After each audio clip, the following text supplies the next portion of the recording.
So we'll start with the prayers to the spiritual master.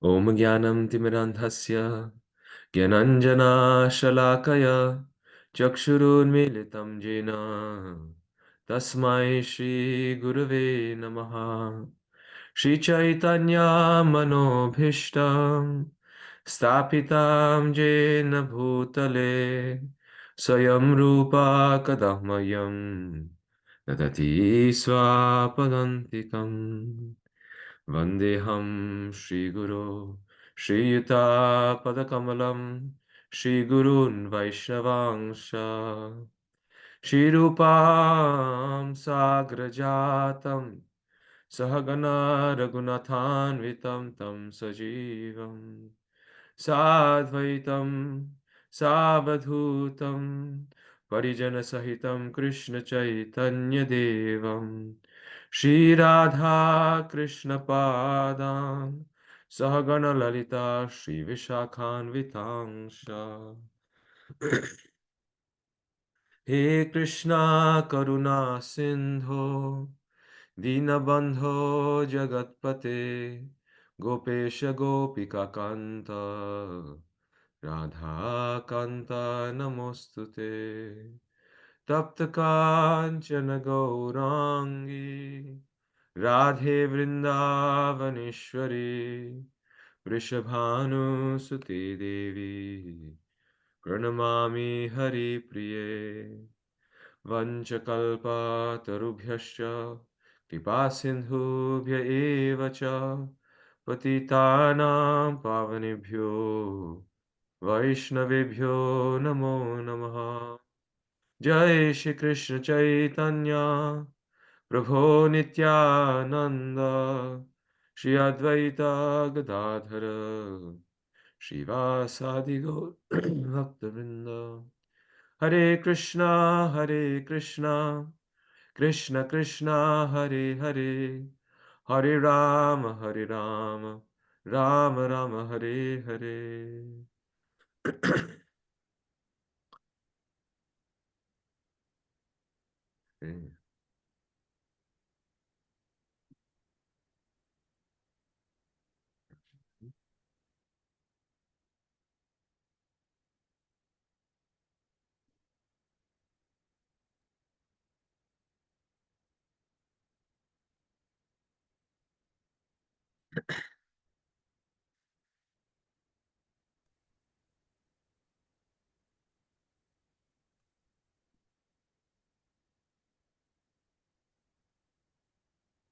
Okay, we're here, mantra 6.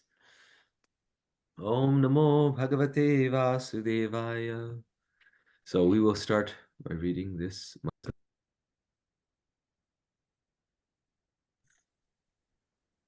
Yastu sarvani bhutani atmanyevanu sarvabhuteshu chatmanam tato na vijugupsate.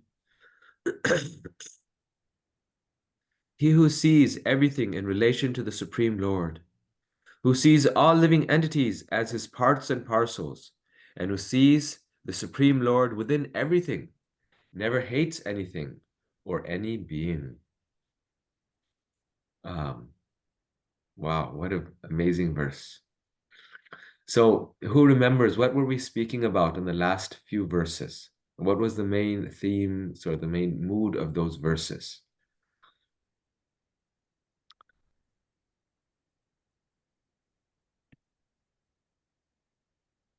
What was the Isopanisad establishing in the last few verses? The Ishavasya consciousness.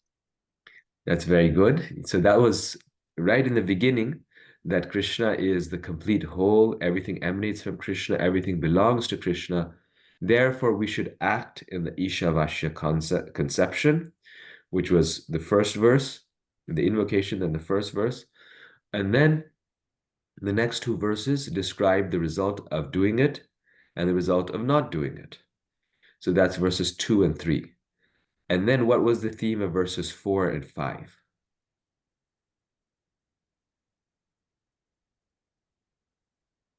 Getting to know the qualities of the Lord and Uttama Bhakta.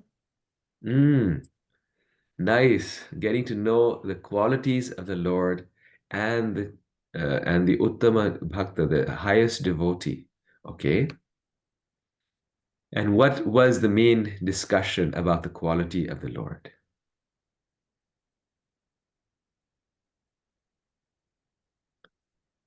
What was the main, the heart of the discussion in terms of the qualities of the Lord? That we cannot understand his potencies and his qualities Ah, easily. okay. That we And cannot he understand. can be he can be right here near us or very far away. He can be what was the He other one? walks and does not walk. He's far away, but he's also near. Very nice. Okay. And we can only understand him through his mercy. Ah, that only the infinite can only reveal themselves to the finite. The finite cannot. No, yeah. Very good. And not the ascending process. Not through the ascending process, but the descending process. Yes. Anyone else want to share? We talked about little bit of Achintya Bheda Bhed, of that is the potency of the Lord. Yes, yes. I was waiting for that answer also. And all of this is very relevant because of one more reason. He doesn't differentiate between the souls, between the jivas, whether it's an animal body or a human body. He doesn't differentiate. All beings are equal to him in relationship with him. We are the part and parcel, and we have a small part of his the Supreme Lord's quality. So that's the reason we are not able to understand him completely. Yes, very nice, very nice. We are minute samples of the Supreme Lord. We are part and parcel. And that's why we cannot understand him through the ascending process, but we need to have his grace or mercy to understand him through the process of bhakti, through the descending process. And what is Prabhupada's main mission? What is his one of his main uh, uh, purposes in writing? His main uh, you could say adversary, who he's uh, what he's trying to annihilate or Establishing Lord as a person. yes, establishing Lord as a person, right? He's responding to Mayavad philosophy. The verses are responding to Mayavad philosophy. So yes, go ahead. Someone say something. Actually, in mantra 3, we discussed about the killer of the soul, and then we discussed about the Prabhupada's, that two different things, and then what is in Isopanisad. Yes, very nice. Yes. So that's mantra 3. In terms of 4 and 5, which is a section right before 6, Prabhupada's main theme, one of his main purposes, is to establish that God has both form and formless, right? To establish that Krishna is a person. Krishna is not just formless. God is not just formless. Therefore, he can walk, but he also does not walk. Therefore, he is far away, but also near. If God is only formless, then how can he walk? A gas cannot walk. An energy cannot walk. But the Isopanishad is saying, Tade jati, tad nai jati, tad dure, tad vantike, tad antarasya. So all of these are the different qualities, and qualities means form. The Mayavadis say the Lord has no form, but the Lord has form. The Lord is not formless. The Lord has form. So his all of you were pointing at that his main description of the qualities, he's describing the qualities of the Lord, is meant to deepen our understanding, to establish and deepen our understanding about the nature of the Lord as a person. And now in this text, again, like he did in the Ishavashya conception, which Vimala Bhakti Mataji you're pointing out, that after that he describes the results of Ishavashya concept in the same way. Now he's describing that one who understands the nature of the Lord, one who understands his achintya nature, his inconceivable nature as both one and different from this world, one in his all-pervasive, achintya bheda veda.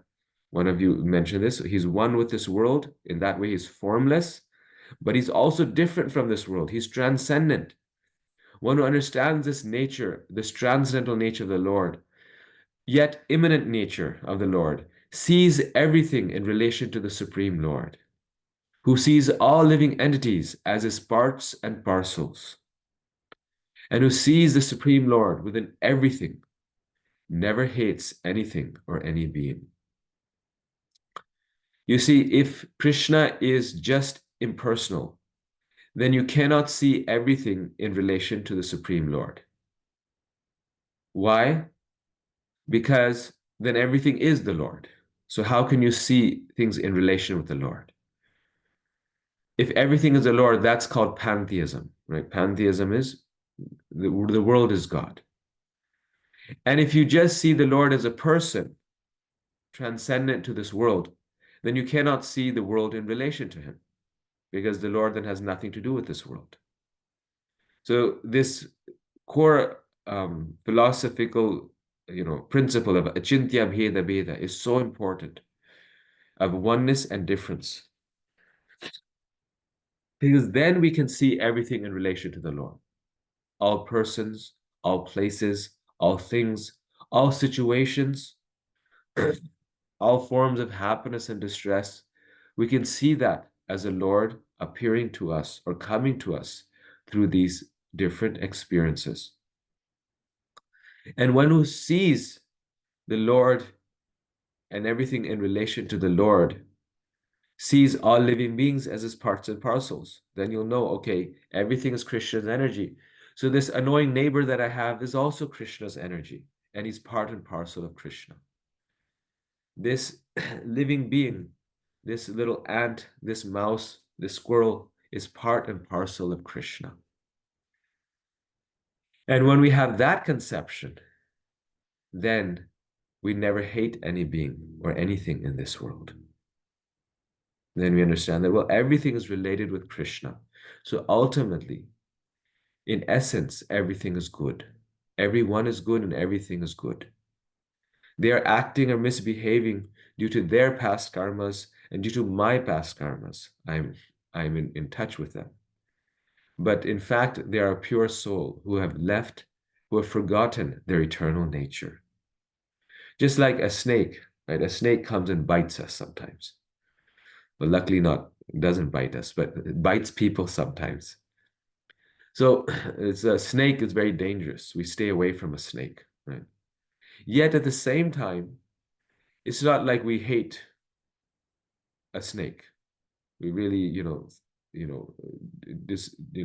resent them. No, we have snakes in zoos. People look at, snake videos because we understand that it is their nature. It is the nature of the snake due to its past karma, due to its conditioning. Its nature is to bite. In the same way, every living being is like that they're pure soul, but due to conditioning and due to their own wrong desires, they are responsible. But due to that, they've become conditioned in a certain type of body. And they'll behave in certain ways due to that conditioning, due to those desires. And we may need to stay away from them, or we may even need to fight with them, like Arjuna is fighting with them. We may even need to, in extreme circumstances, attack them. But in essence, we don't hate them because every living being is part and parcel of Krishna. They are pure soul who have forgotten their eternal nature. Mantra 6 describes the vision of one who can see Krishna everywhere, the Mahabhagavat. So just like we have just been talking about the Mahabhagavat, that the devotee can understand the true nature of the Lord, the Mahabhagavat, the Uttamadhikari, can also see the Lord everywhere. And this verse is describing their vision. They're seeing the Lord in all beings. They're not feeling agitated or resentful towards anyone because they understand that the Lord is present in all and they're working according to the modes of nature, but their eternal relationship is with Krishna. Everyone, everything and everyone is part of the Lord, and He is within everything. Everything and everyone is part of the Lord, and He is within everything. Bheda Bheda. Everything is His part, yet Krishna is within everything. How amazing this is.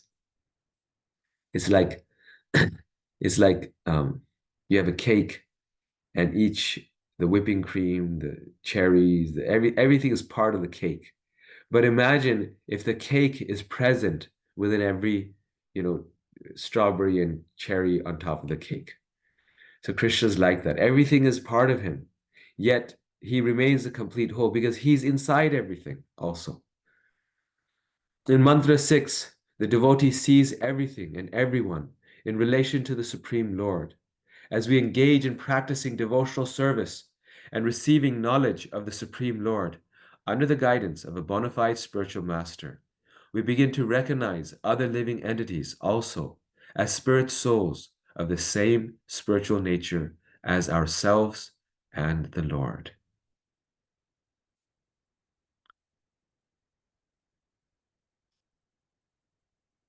So, Prabhupada in one place, he writes something very interesting.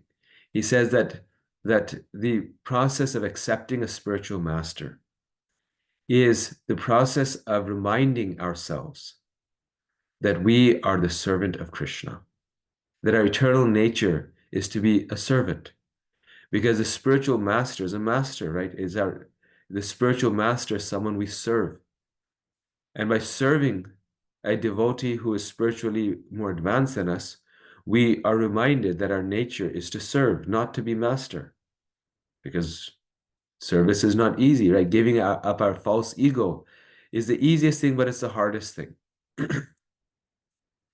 And so that is working under the guidance of a spiritual master.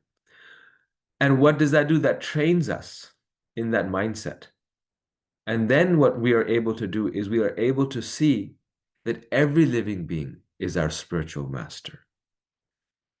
The acceptance of the bona fide spiritual master is meant to then teach us that it's not just our spiritual master that we are respecting or worshiping, but we can respect and see with humility every living being as a servant of God and therefore like our spiritual master.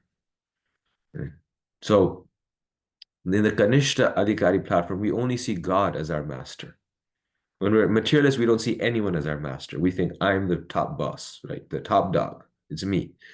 Then when we're a Kanishta Adhikari, a new devotee, an immature devotee, we see only God. God is the Lord and everyone else is below me. I'm God, I'm the servant of God. Everyone else is equal or lower than me. Then as we advance further, we see the pure devotee, the spiritual master, as also, okay, representative of Krishna, let me serve the spiritual master. But then you see many devotees, they're very keen on surrender to their spiritual master, but they cannot respect other devotees. Or they use their relationship with their spiritual master as a means, actually, to undermine other devotees or spiritual masters, right? It's all about their guru, right? Prabhupada says this about Mayavadis. He says all they see is the big feet of their guru. The guru is Narayan. Everything, is just all about the guru, the guru. But what about the rest of the devotee community, the Sangha of Vaishnavas? And then as we advance further, then we can see other spiritual masters also. We can see, okay, there's other advanced devotees. I can take, inspiration from them while being, grounded in the process given by my spiritual master. I can also appreciate other devotees. And then the highest vision of the Uttamadhikari, then even beyond that, is that they see every living being, even the dog, what to speak of a human being, even the dog, they can see them as a pure spirit soul. And this is a very high level of consciousness. We cannot imitate it, but that's the goal.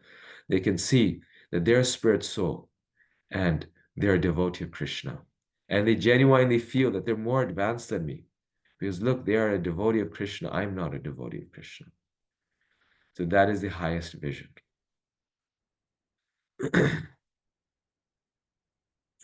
Gradually, thus, our envy and desire to enjoy others decreases as we realize that we are all eternal, infinitesimal spiritual sparks, simply meant to give pleasure to the Lord. Once again, gradually, our envy and desire to enjoy others decreases as we realize that we are all eternal, infinitesimal spiritual sparks, simply meant to give pleasure to the Lord. A devotee who has reached this highest stage of realization always tries to engage everyone in the Lord's service. So our envy and desire to enjoy others decreases. And when we realize we're simply meant to give pleasure to the Lord. But I'm not the enjoyer. So what is there to envy? And Prabhupada said this actually about the Ramayana. And I actually just read it. I heard it that Prabhupada said it, and then I actually read it. And I, again, can't remember where I read it, but it's there in his books.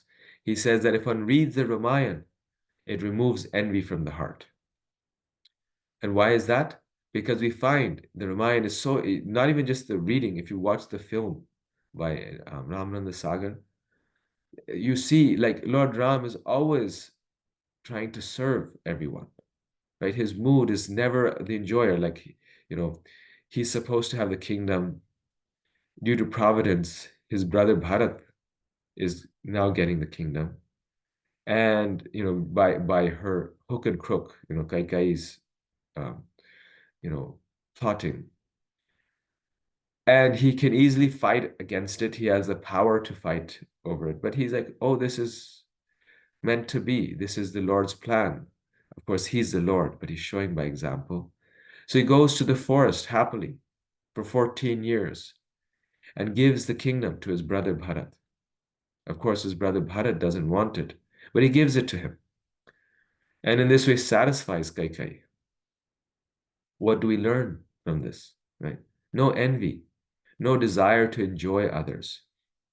And then, so that's Lord Ram, right? And even in his youth, when he was the eldest brother,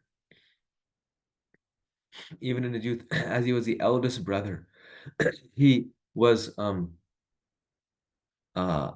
always, his quality was that if there's 10 mangoes and there's 11 of them, 11 boys playing, he would sacrifice his mango and give it to the rest. He would always be non-envious of others. So that was the example of Lord Ram. And then we see his brother Lakshman. He's in the forest, and Lord Ram is going to the forest, and he says, I will also accompany you. And at that time, Mother Sita tells Lord Ram, I will also accompany you. So Ram and Sita are going to the forest as husband and wife. They're going together. Lakshman says, I also want to go with you, my Lord, just so I can serve you. Lord Ram says, not needed, don't do it. He says, no, I must go. And then Lakshman's wife, Urmila, she comes and she says, I will go with you as well. Ram is going with Sita, I can go with you. And he says, no, you please don't go with me because I am going as a servant. If I take you, then will I serve you or will I serve Lord Ram? Will I protect you or will I protect Sita and Ram? So for our service to Lord Ram, it is best if you stay here, right? In the dangerous forest. The women are more vulnerable to being attacked by Rakshasas and all these things. And Ram and Lakshmana were warriors with weapons. The wives did not have weapons, nor were they exactly warriors. So she stays back as her service to Lord Ram and Sita. So everyone in the Ramayana is acting without envy. And Prabhupada says by reading the Ramayana, we can cleanse our heart from the feeling of envy, where our mood and our mission is simply to serve the Lord and please the Lord. A devotee who has reached this highest stage of realization always tries to engage everyone in the Lord's service. And how does that non-enviousness manifest? It manifests by trying to engage everyone in the Lord's service. When we are envious of others, then we want to be engaged in the Lord's service. Well, when we're envious of everyone on the most base level, we want to be the enjoyers, right? We want to be the enjoyer controller. But then we come to the service of the Lord and we think, okay, now I'm a servant, I'm not the master. But then as a devotee also, there's a subtle envy that I can say, only I should be the servant of the Lord. I'm in the central position. There's Krishna, there's my spiritual master, and right below that, it's me. I'm number 3 in line. But true non-enviousness, like we see in the example of the residents of Vrindavan, particularly Prabhupada gives the example of the gopis of Vrindavan, is to encourage others in the service of the Lord. And in order to do that, we will have to become free of envy. So Prabhupada says that the gopis feel greater pleasure in seeing another girl dance with Krishna than if they themselves dance with Krishna. This is their quality. This is the nature of their exalted love. Normally, a girl will always feel more pleasure if she dances with her beloved. In fact, she cannot tolerate if another girl comes in the picture. And that's natural and that's right in this material world. But in the spiritual context, in this selfless mood of service, the devotee feels greater pleasure in seeing others rise in their devotional life and engaging them in the Lord's service. And in that is their own elevation. Just like, I forget the name of who said this, but a famous, person in the material world said that we elevate ourselves when we elevate others. When we help others rise, then we rise ourselves. That's not actually always true in material life, right? And the unfortunate reality is like at work, if we help our colleagues rise, it doesn't mean that we rise. They may then just crush us. And, unfortunately, the material world is very unforgiving. However, in spiritual life, that is actually true. That when we help others rise in their devotional service, then we also rise. And that's the essence of sharing Krishna consciousness, preaching Krishna consciousness. Why a devotee who shares this message, who preaches this message, is the most dear to Krishna. Krishna says in the Gita, right? Nacha tasmat manusheshu. Because when they're helping others rise, and that's the essence of preaching, others coming closer to Krishna, then that makes them rise. Then they become very dear to the Lord. So that's actually a way we can practice non-enviousness. Because people say, well, how can I become free? I think, how can I become free of envy? It's there in the heart. It just doesn't go by itself. But this is the practice by giving to others our time, mainly our time. No one pays us for this when we share Krishna consciousness. No one often even thanks us for this. But when we are giving always, then it removes the envy from within the heart.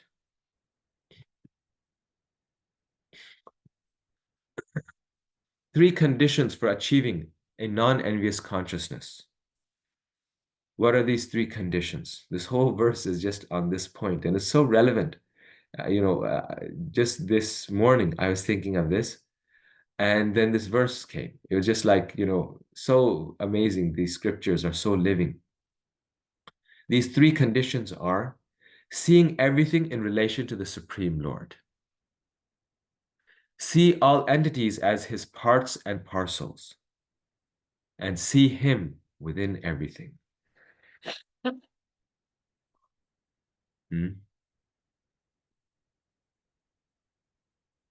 See everything in relation to the Supreme Lord. if we are trying to be non-envious without having this realization that everything actually belongs to the Lord and is enjoyed by the Lord, then it's simply artificial.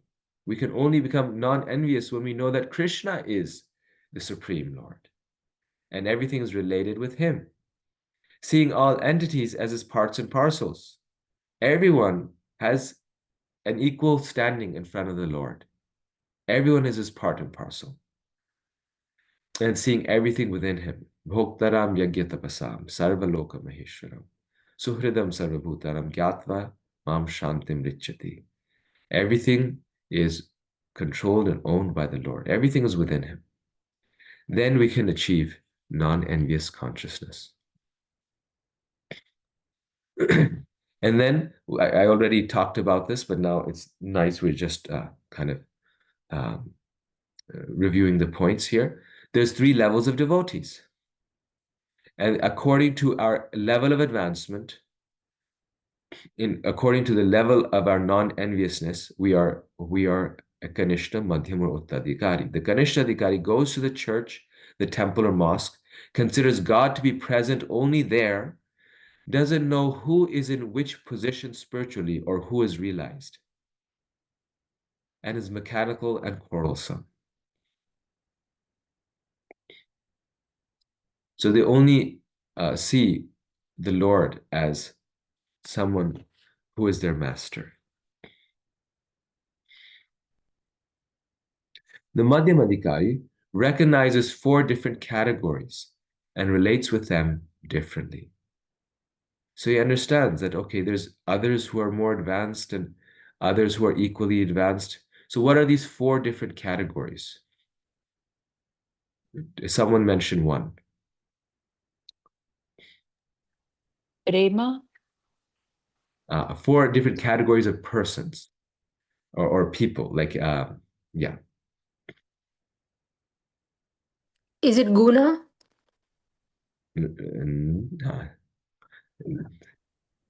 Are No. you talking with respect to Bhagavad Gita, Prabhuji? In many different places, Prabhupada writes about the 4 different Is categories. it Yeah. Mudha and all? Like 4 categories Prabhupada mentioned? No. One who is inquisitive.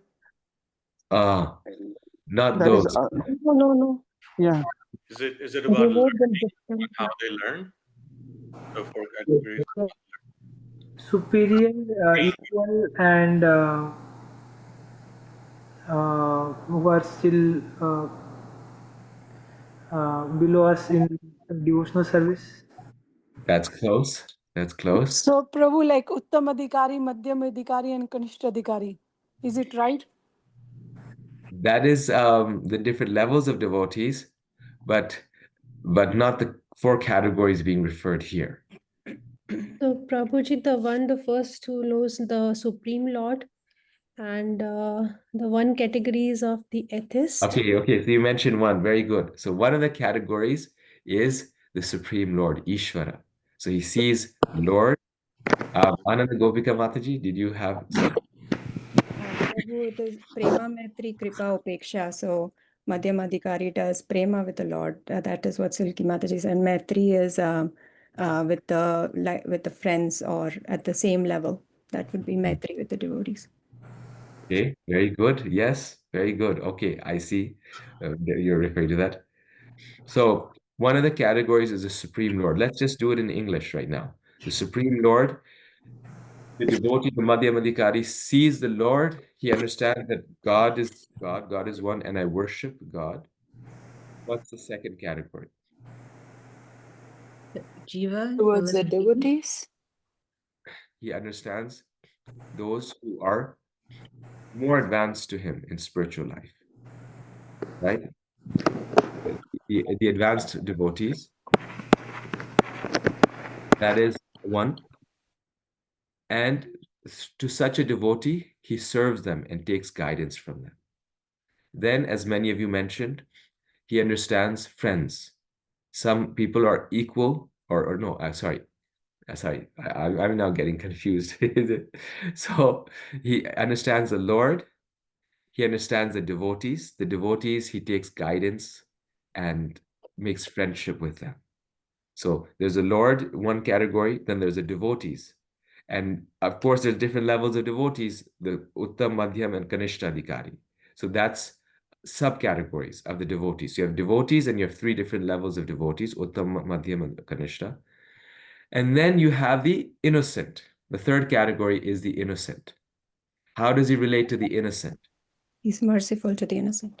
Yes, he is merciful to the innocent. He shares Krishna consciousness with the innocent. And the fourth category? Envious. Envious. And how does he relate with the envious? He avoids the envious. He ignores the envious, yes. And he relates to them differently. And most of us in this Krishna consciousness movement are on the Madhyam Adhikari level because those who are practicing, because we understand these four categories, right? It's not the Kanishta Adhikari is more like the person who comes to the temple for the first time and just wants to do his puja, his darshan, and walks away, right? But a devotee in this movement, like all of you and all of us, are either in the Madhyama or the Uttama platform. And the majority of us, I know myself certainly, are on the Madhyama platform. We recognize the four different categories. And these, how to relate with them, are very, very instructive. It's very instructive. And we can see through our own experience that if we try to work things out with people who are envious, engage with them and try to, solve the problem with them, then actually it doesn't solve it. It oftentimes just makes it worse. And therefore the scriptures say you ignore the envious. Because if a person is envious of us, they know what the problem is. So it's not a matter of trying to solve it.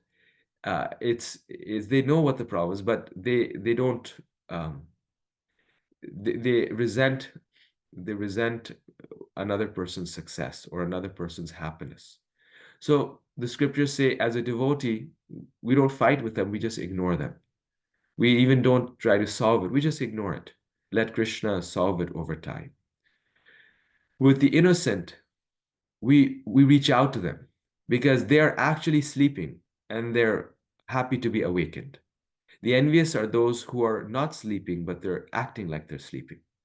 This also includes like people who are envious of Krishna, who are Maya Paritagyanas. They know about God, they know about Krishna, but they purposely want to say, oh, Krishna is just a human being. They're it's not that they don't have knowledge of Krishna, but they actually are envious of the position of God. But the second category, they have no knowledge. They're waiting for spiritual knowledge. And they are more than happy to be awakened. So we share spiritual knowledge with them. We give them our time. We give them our service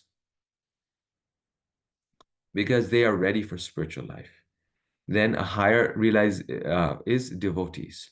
In giving to the innocent, we shouldn't forget that devotee relationships are very important.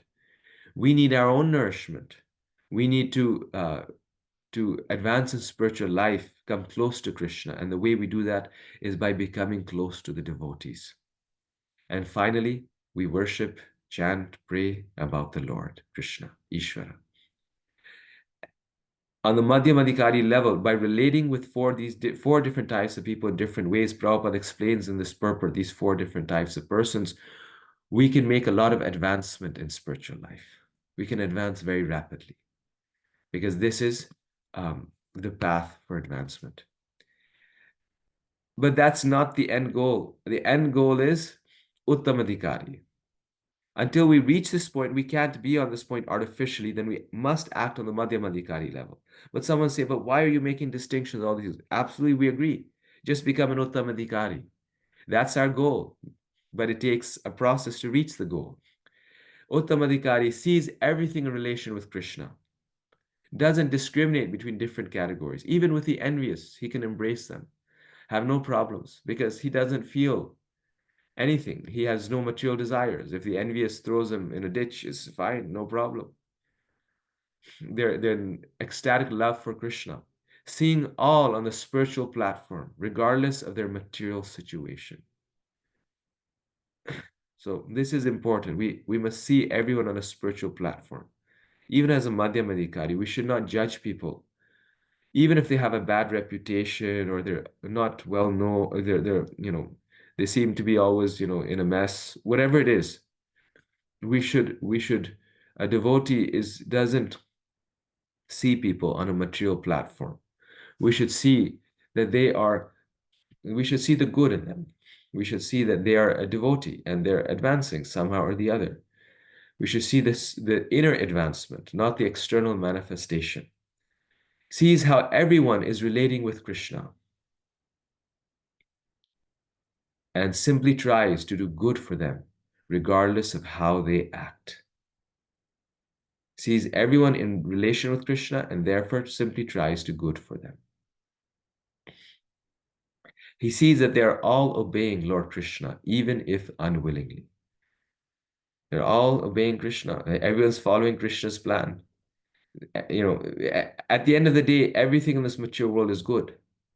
Why? Because everyone's getting purified. There's only one way to go, and that's upward. Everyone is getting purified, even if temporarily they're going down, but they're going to learn something through this, right? A few classes before we discussed how is this mature world perfect, right? When there's so many imperfections, in the first verse, it comes from Krishna.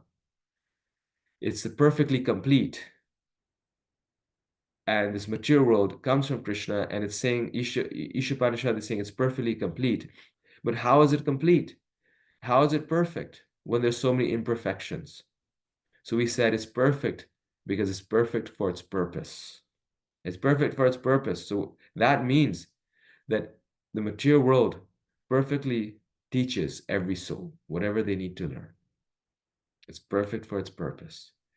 It's a perfect system to make us rise. So he sees there's nothing wrong, nothing bad going on. Whatever happens, the end will be good. So why worry? Just chant Hare Krishna and be happy. And we can actually live in this mindset.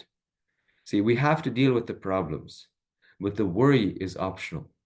The anxiety is optional. If we deal with the problems, but whatever happens, like I tried my best, but ultimately it's in Krishna's control. And Krishna is the most beautiful person who I have Krishna. I can chant always. I can think of him always. And at the end, everything will be good. Then the anxiety goes away. Krishna is in control. We have to remember that Krishna is the perfect controller. So when we try to control things too much, then we're actually in conflict with Krishna. We're not in conflict with the other person, but we are in conflict with Krishna. Because Krishna has his way. Krishna will have his way of fixing that situation or that person. And we must become an instrument also. We must do the right thing because we may be the instrument of Krishna to help solve that situation. However, simultaneously, we need to realize that Krishna has his way of solving it. So it may not be solved in the way that we are thinking it will be. So we try to solve it. We do our part, the right thing. But then if it doesn't work, we often have to wait and see how Krishna will solve it. Because Krishna is the ultimate controller. He's most expert in solving things, more than we are. Hare Krishna Prabhu, can you Hare explain Krishna. the last point again? If you go back, the last point. Yes, last one, yes. Simply tries to do good. Can you give an example? Yes, so actually, we see something. A good example is we see something wrong that is going on in the temple or the devotee community, right? There's something wrong that's going on. It's clearly wrong. It's obvious. Even a materialist would find it to be wrong. But the devotees can't see it. I mean, the devotees are not agreeing with it, or there's some, because of the political situation, no one is taking action. So we do our part. We go to the temple president, we explain how this is wrong. The temple president is also biased because they have to get something done through this person or something. We go to the GBC. The GBC is too busy, or the GBC is unwilling, uninterested to get involved, or is not seeing the picture properly because they're not able to be there and know exactly what's going on. And we talk to the other devotees. We try to talk to the person themselves and, try to reason with them. But everything is just firing back at us, and it's even making us worse. It's worse because, now it's like people are now starting to react to it and criticize us, and it's agitating our mind. Yet what's happening is completely wrong. And many devotees, when they're in that situation, they see this, they become very bewildered and they leave the temple or they leave ISKCON. How can this go on, right? And in that situation, rather than becoming bewildered or allowing it to agitate our mind too much or allowing it to make us leave the temple or the community, we should remember this, that no, but now I've done my part. Krishna is the controller. Though it is wrong, I will still go on with my service. I won't leave the association of devotees. And now I've said everything, I've done everything. I'm going to wait for Krishna, for his plan to unfold. And Krishna will solve it because he's the real controller. He's here. He's in my heart. He's here in the temple. He's in the heart of the other devotee. Krishna will solve it. And if we're in that mindset, we'll see that actually very soon, if there is something truly wrong, Krishna will solve it. Right? Something happens, that own devotee will get in an argument with someone else, or things will implode, and things get solved. It's amazing. Krishna in his own way solves it, but he's not willing to solve it that way because he actually wants to make it even more, solve it in an even better way. Like, if you had complained that they had fixed the situation, it would have done it, but the person would have still not, they would have stopped him, but the person would have still done it anyway, right? On a inner way. But by allowing that person to act in the wrong way, eventually they themselves get the reaction of it, so to say. Uh, um, Krishna solves it in an even better way by teaching that person that, this is not the right thing.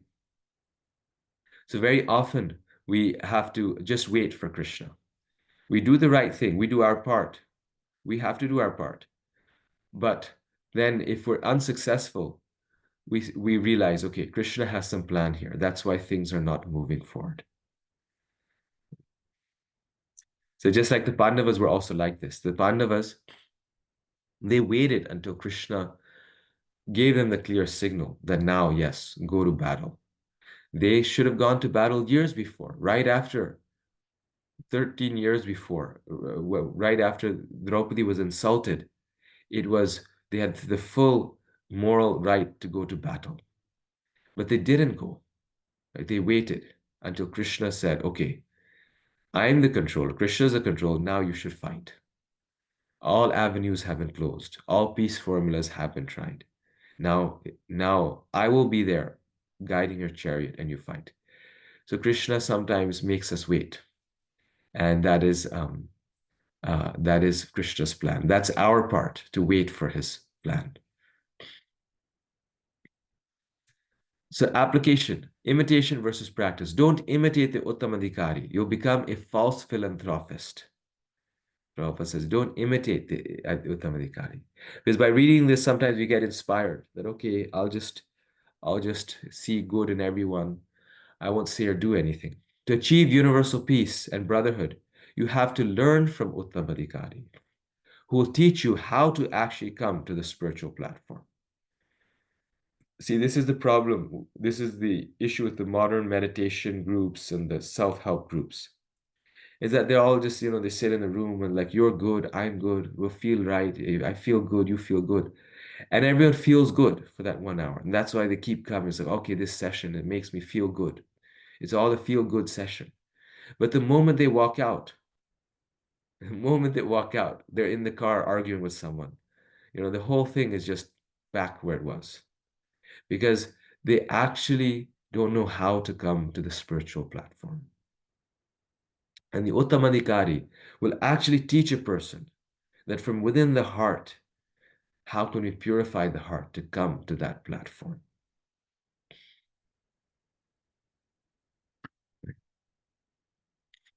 And that is the end. So we'll stop at this point. And we already had some very nice discussion, but if there's any further comments or questions, we can discuss that. We'll start with Om. Om, please go ahead. Hare Krishna Gurudev. Very nice class. Can you go back to the slide where it said the three conditions for achieving a non-envious consciousness? If you can. Yes. Okay, let me see here. Right here, yes. There you go. Yeah, thank you. Thank you. You wanted to write this down, yes. Any other comments, questions? Ritesh, So Prabhuji, go ahead, yes. I had the question on the same slide. I Ah, just want to know the difference. See mm, everything in relation to Supreme Lord mm, and see all entities as his parts and parcel. mm. So what's the Quite difference? Yeah, yeah, so quite similar. Yeah. quite similar, yes. Mm. So Krishna says in the Gita, I am the taste of water. I am the light of the sun and moon, right? So this is seeing everything in relation to the Supreme Lord, that everything is related to the Lord. Every situation, every place, and every person is related to the Lord, right? So seeing everything in relation to the Lord includes the second one, seeing all entities as his parts and parcels. But the second one is fully kind of clarifying that relationship, particularly in terms of living beings. So we see everything in relation to the Lord, but what is that relation when it comes to living beings? Second one is saying, well, that relation is we are all part and parcel of him. And even the third one is an explanation of the first one. Seeing him within everything is seeing everything in relation to the Lord. But how? How is he related? How is everything related? Because Krishna is within everything. So therefore, he's fully cognizant of all things, of all persons, of all places, of all things. Yeah. Thank you. Thank you so much, Prabhuji. Thank you, Mataji. Thank you. Ritesh Prabhu. Hare Krishna Prabhuji, that Hare was a very nice lecture. I was thinking about the point that you mentioned how a devotee tries to do his best to solve a problem, and then once he's done with everything, then he waits for Krishna to unfold his plan. So this we can see also in life of Srila Prabhupada. So Prabhupada came here. He wanted to build a big temple, so he was requesting a lot of different donors to please donate some money so that he can buy a temple here. But first it was very difficult to convince. There were some disagreements, like someone was ready, but he had his own plans about how temple should be and other things. Finally, when he agreed, then the government was not letting him get the money from India. So there were a lot of regulations. So he tried to reach out to different politicians and different president of India, prime minister. Finally, he got convinced the prime minister, but uh, the person who was okay, who said verbally yes, he can do that, he died. After all these efforts, finally he got clearance from I don't remember who was it, but he said yeah, that he will clear it. So the donor was ready, this prime minister politician was ready, but he died, so nothing could be done. Then Prabhupada also went to all his god brothers to Gaudiya Math to get some help from them. Please send money or send some devotees, someone to help. Still, that didn't work. So and then he just kept on doing his service, and finally he founded ISKCON. So Wow. just I was thinking about exactly what you are talking about this point. Wow, such a nice example. Your example was 100 times better than mine. Mataji had asked for an example.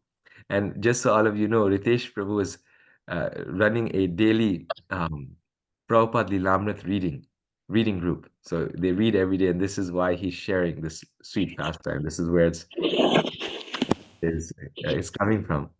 And it's such a nice example. I mean, Prabhupada is the perfect example of this, how Utsaha Nishyad Dhairyat, right? He had Utsaha and enthusiasm. He had firm determination, that Nishyad.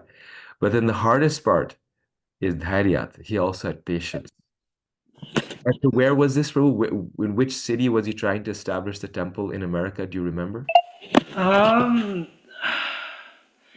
I think it was in New York. Initially, he also looked for an apartment that was perfect. He was talking with the agents to get the quote and everything. So he was trying to arrange somehow the Lakshmi to get this temple, but Krishna had some other plans. Wow. So nice. Thank you. Thank you very much. Rupal, Mataji? Hare Krishna Prabhu, wonderful Hare. examples. So for the envious slide, the other example, I'm going to ask the question based on the envious slide. Based on one of the example you gave, that in material world, for example, if you help your colleague, you may be crushed, right? So how to apply this so that one the envious, if you go on the envious slide, so one needs to be Uttam Adhikari to apply this, Mm, the envious one, the points you put, you put for the. yes. So in mature life, oh, I see the bullet points here. The other, yes. So in mature life, we um we we cannot simply uh, help others rise without thinking in some ways about ourselves, because people will abuse us, right? They'll take advantage of that quality. So there's a nice story of Narad Muni and the snake. Narad Muni is so awesome, right? He is the saint of bhakti, the nectar devotion says. So one time, out of his own good will, he made a snake into a devotee. He makes Prahlad Maharaj into a devotee, Dhruva Maharaj into a devotee. So one fine day he says, let me make a snake into a devotee. Because generally snakes are the hopeless case, right? We think. So he even liberates the snakes, the most envious. And so he makes the snake into a devotee. And when the snake becomes a devotee, then naturally he cannot bite anyone, right? He does not bite anyone. He stops biting and killing others. Narada Muni tells him, you must stop this, poison biting. And so he becomes a very nice devotee, wears tilak on his head and stops biting. So all the neighboring children notice this, that this snake, he's like a snake and he never bites. He just runs away. He's a scared snake and he won't bite us. So then the children, rather than appreciating the fact that, okay, now they have a snake that won't bite them and, they don't have to be afraid that they're sleeping and a snake comes and bites them, they start to torment that snake. They start to take a stick and, turn him around and, try to throw him in the fire. And the poor snake is like, I can't bite these kids because that'll kill them. And I'm a devotee, I'm not going to kill anyone. But because I'm a devotee, these people are now just about killing me. So the next time Narad Muni comes to visit his disciple, right? Very important duty of a spiritual master is to visit their disciple. So he comes to visit his snake disciple, knocks on his, on his hole, and he comes out. And the snake, he asks him, how is your spiritual life going? How are you doing? And the snake says, Guru Maharaj, I'm doing well. However, I have a big problem. He says, what's the problem? I have a question for you. How do I solve this problem that the kids are now tormenting me? They're like the age of Om, that they're now tormenting me because they are seeing that I'm a snake and I'm a peaceful snake and they're just beating me with sticks. What should I do now? How can I live as a devotee and not become abused by them? And Narad Muni said, I told you not to bite, but I didn't say that you cannot hiss. Psst. You can still hiss and scare them. So in mature life, we have to be smart also, because we see that the other side, the other person is not purified in heart. They will take advantage, which is not right either. So we can hiss, we can show our teeth. There's nothing wrong with showing our teeth, but we shouldn't bite. We shouldn't do something that will truly harm them, because that's not a nature of a devotee. So we can still make ourselves rise in our work, but we don't do the cutthroat competition like the materialists do. We don't try to, break other people's careers. Like non-devotees. Just 2 devotees in the last 1 month mentioned to me how at work, someone did something so nasty to them just to ruin their whole career. Ruin the whole career. Years of hard work. They gave, in a way, they gave feedback in a public way that would just ruin their reputation in their field. So that's something a devotee doesn't do, because a devotee understands that every person is a soul. But it doesn't mean that they're not smart, like the snake. We have to be smart to serve Krishna. We have to, Prabhupada said, a devotee is a lion outside and a lamb at home. Meaning with non-devotees, he's a lion outside because he has to preach. He has to do the right thing. He has to establish God. You have to be strong for that. But at home with devotees, he's a lamb. And my Guru Maharaj was used to say that the Prabhupada said this, but the problem is that most devotees do the opposite. They're lamb outside. At work, they're very soft, gentle, everything. But among devotees, they're like a lion. Well, these are devotees. They won't hurt me. It's volunteer organization. So they're like a lion at home. But we have to switch it around. So does that answer your question? Yes, thank you, Prabhuji. Wonderful example, and I really like the way you explain the lion and the lamb thing. I've seen an experience, and another thing I really feel that hissing in this Kali Yuga, hissing may not be like it's not getting enough. And as you explain of the example of devotee, its material life is like crushing and crushing. So professionally, yeah, it can be hard to balance sometimes. But thank you so much. I really appreciate the way you explain me with examples. Thank you. Thank you, Madhuri. Thank you so much for your nice question and comment at the end. Yes, very helpful.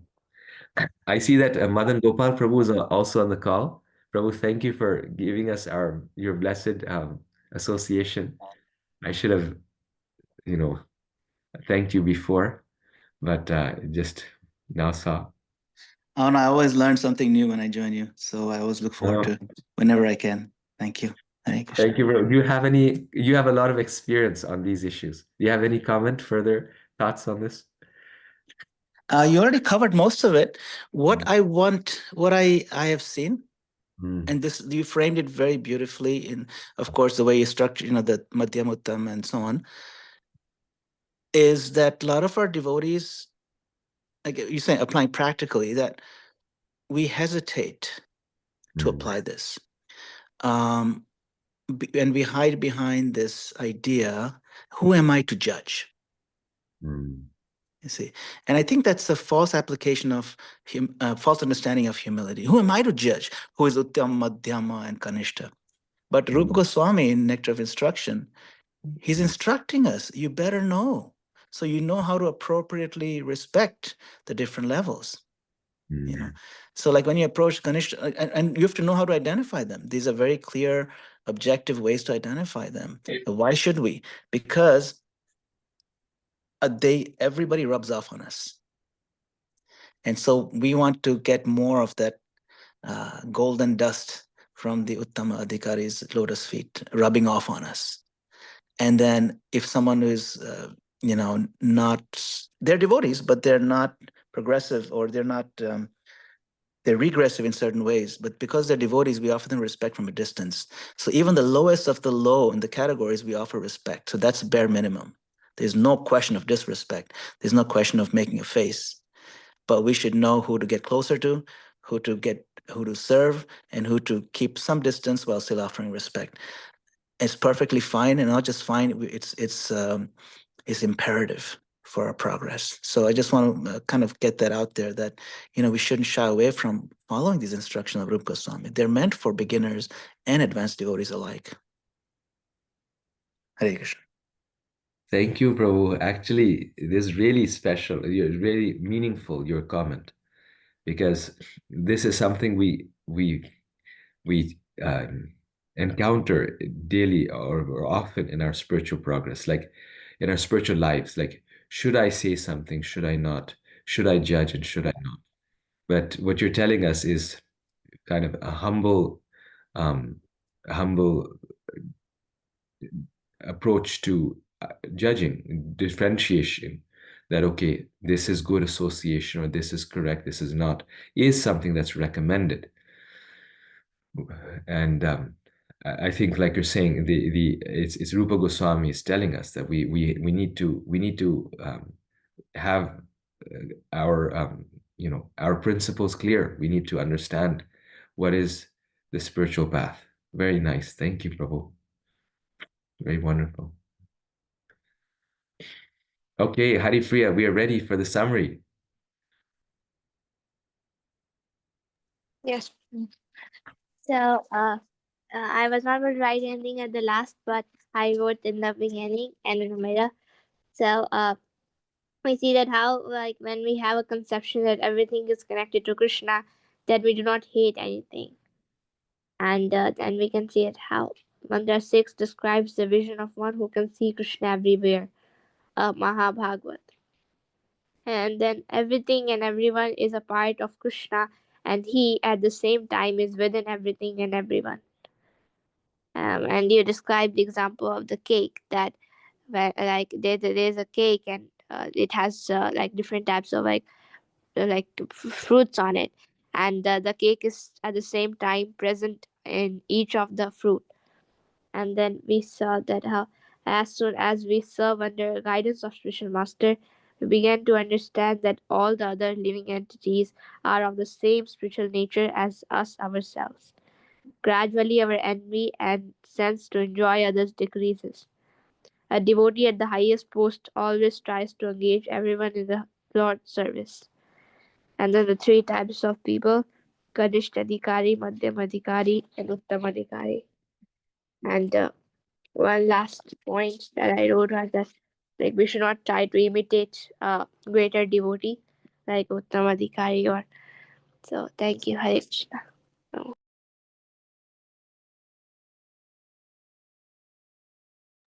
Thank you, Haripriya, for always such a nice summary.